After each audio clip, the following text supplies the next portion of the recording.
Around 2000 years ago, the world was deeply entangled in the heavy shadows of sin, arrogance, and widespread injustice. The hearts of humanity had grown cold, and the true meaning of love and compassion had been forgotten under the weight of greed and societal division. It was during this dark and troubled era that a divine and holy child was born in Bethlehem, a humble and small village nestled in Judea. This child, whose birth would forever alter the entire course of human history, was named Jesus, whom millions would come to know and revere as Jesus Christ. His earthly mother was Mary, a woman of profound grace, and his earthly father was Joseph, a humble carpenter. The birth of Jesus was no ordinary event. It was a pure and magnificent divine miracle. Upon his arrival, a brilliant guiding star shone brightly in the night sky, drawing wise men and kings from far and wide. They traveled across vast deserts to bow before him and offer precious gifts, for they inherently knew that this newborn child was destined to lead the world out of the deep darkness of ignorance and onto the beautiful path of eternal light. As a young boy, Jesus grew up in the quiet town of Nazareth, displaying a character that was remarkably calm, endlessly kind, and filled with a deep, intuitive spiritual understanding. Even at the tender age of 12, when his parents found him in the great temple of Jerusalem, he was sitting among the most learned teachers and religious scholars of the land. He listened to them and asked profound questions, speaking with such advanced wisdom and insight that everyone who heard him was utterly astonished by his understanding. Yet, despite this divine wisdom, he returned home with his parents and remained obedient to them, growing in stature and in favor with both God and man, quietly preparing for the great purpose he was meant to fulfill. When Jesus reached about 30 years of age, the time came for him to begin his public ministry and deliver God's true message to the world. He stepped out of the quiet life of a carpenter and began walking among the people, firmly opposing the hypocrisy, casteism, and hatred that had deeply infested the society. His core message was incredibly simple yet infinitely deep. His entire teaching was centered on unconditional love. He constantly taught the crowds that God does not look at outward rituals or grand displays of wealth, but rather resides only where there is genuine love, deep compassion, and true humility. Wherever Jesus traveled, whether through bustling cities or remote countrysides, thousands of people from all walks of life would gather just to hear him speak. To help people understand the immense love of the Creator, he performed many astonishing miracles that ignited a powerful flame of faith in their weary hearts. He gave sight to the blind, made the lame walk, healed the most dreaded diseases, and warmly embraced the outcasts and sinners who had been completely discarded by society. On one famous afternoon, when a crowd of thousands had followed him into a remote place and grew weak with hunger, Jesus took just 5 loaves of bread and 2 small fish, blessed them, and miraculously fed the entire multitude until they were fully satisfied. Yet the true purpose of his miracles was never merely to show off divine power or gain superficial popularity. Instead, it was to make everyday people deeply realize that they were seen, that they were loved, and that God never leaves his children alone in their suffering. During this earthly journey, Jesus chose 12 specific men to be his close disciples. These individuals stayed by his side, witnessed his daily life, and were tasked with carrying his divine teachings forward to the rest of the world. One day, seeing the vast crowds gathering around him, Jesus went up on a mountainside and delivered a historic sermon that would become the cornerstone of spiritual wisdom. He looked at the poor, the mourning, and the broken-hearted, and he blessed them, turning the values of the world completely upside down. He explained to the people that true strength lies in meekness, and that they must love even their worst enemies and pray sincerely for those who persecute them. He taught them the profound art of forgiveness, saying that if someone slaps you on the right cheek, you should turn the other cheek to them as well. He warned them never to form harsh or hypocritical judgments about others, reminding them that the measure they use would be the measure used against them. He gave them the golden rule, stating that just as you want others to treat you, you must treat others exactly the same way.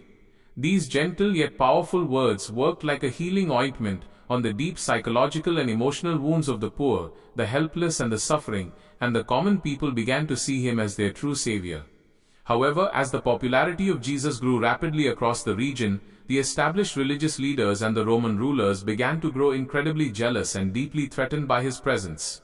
They watched with building anger as crowds abandoned old traditions to follow him, and they feared that if everyone believed in Jesus, their own high seats of political power, financial control, and spiritual authority would be completely destroyed.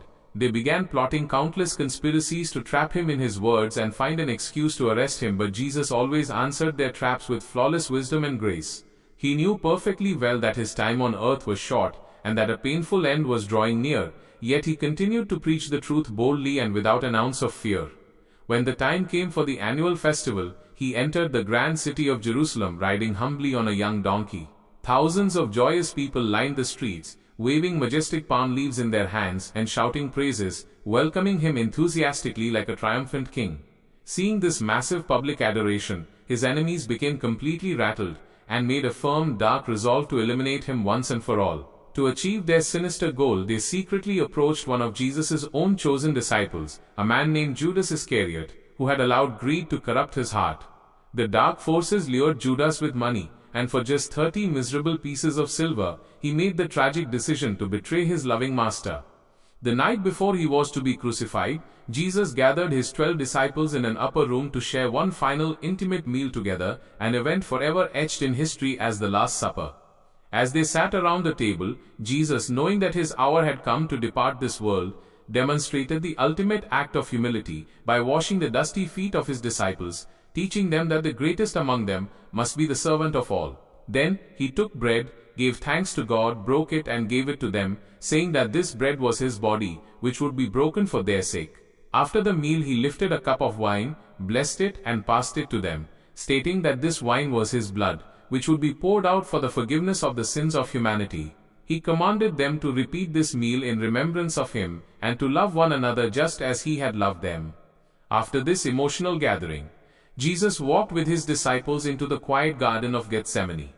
Deeply sorrowful and troubled by the immense weight of what was to come, he knelt down on the cold ground and prayed fervently to God.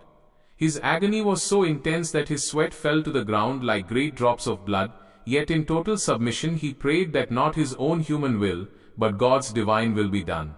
While he was still praying, the silence of the night was shattered as a large crowd of Roman soldiers and guards arrived in the garden, carrying heavy weapons and burning torches. Judas Iscariot walked ahead of them and approached Jesus, greeting him with a deceptive kiss, which was the prearranged signal to let the soldiers know exactly who Jesus was. As the guards stepped forward to forcefully arrest him, one of Jesus' disciples, filled with sudden anger and a desire to protect his master, drew a sharp sword and struck the servant of the high priest, cutting off his right ear. But Jesus immediately intervened, gently touching the wounded man's head and miraculously healing his ear on the spot. He looked at his disciple and commanded him to put his sword back into its sheath, delivering a profound lesson that those who live by the sword will ultimately perish by the sword. He willingly surrendered himself to the guards, showing an absolute and immense compassion even toward those who had come to bind him. Following his arrest, Jesus was dragged through the dark streets to face a series of unjust, hurried and illegal trials before the high priests and the Roman governor Pontius Pilate. His enemies brought forward false witnesses who told endless lies about him, but Jesus stood before them with majestic dignity, remaining completely silent against their false accusations. Though Pilate found no guilt in him and wanted to release him, the angry crowd, stirred up by the jealous religious leaders, shouted continuously for his execution. To satisfy the loud demands of the mob, Pilate ordered Jesus to be brutally scourged. The soldiers took him into the courtyard and whipped him repeatedly until his body was torn and bleeding. They mocked his claim to kingship by dressing him in a purple robe, twisting together a sharp crown of thorns and pressing it painfully into his head, and putting a reed in his right hand as a fake scepter. They spat on his face, struck him on the head again and again, and knelt before him in mocking worship, but Jesus remained entirely calm, and not a single bitter or angry word escaped his lips. In the end, the governor succumbed to the pressure and sentenced Jesus to death by crucifixion, the most painful and humiliating form of execution known to the ancient world. A massive, heavy wooden cross was placed upon his raw and deeply injured shoulders, and he was forced to march out of the city toward a hill called Calvary, which meant the place of the skull. The march was excruciatingly slow. Weak from the severe loss of blood and the intense physical torture, Jesus collapsed multiple times under the crushing weight of the cross. Yet, driven by a profound divine love for the sake of humanity, he kept finding the strength to stand up and keep walking. Upon reaching the top of the hill of Calvary, the soldiers stripped him of his clothes and laid him down upon the hard wood. With heavy hammers, they drove large iron nails through his hands and his feet, securing him firmly to the cross, and then they lifted it up, hanging him between two common thieves. As he hung there under the scorching sun, enduring an absolutely unbearable and agonizing physical pain, the religious leaders and onlookers below continued to wag their heads and mock him, challenging him to save himself if he truly possessed divine power. Yet, instead of calling down judgment upon his executioners, Jesus looked up toward heaven with eyes full of infinite mercy and made a final breathtaking prayer for them, saying, "Father, forgive them, for they know not what they do." By noon, a strange and terrifying supernatural darkness completely covered the entire land for 3 hours, hiding the sun from view. The earth shook violently, and the heavy veil of the great temple was torn in two from top to bottom. Knowing that his divine mission of love and redemption was fully accomplished, Jesus cried out with a loud voice, saying, "It is finished." He bowed his head and willingly gave up his spirit, taking his very last breath. In that quiet moment of profound sacrifice, the Roman centurion who stood guard watching everything that happened was filled with awe and declared that this was truly an innocent and righteous man. This ultimate sacrifice of Jesus Christ on the cross became the greatest, most enduring victory of love over hatred, light over darkness, and good over evil, leaving behind a legacy of grace that would continue to heal, comfort, and transform human hearts for all generations to come.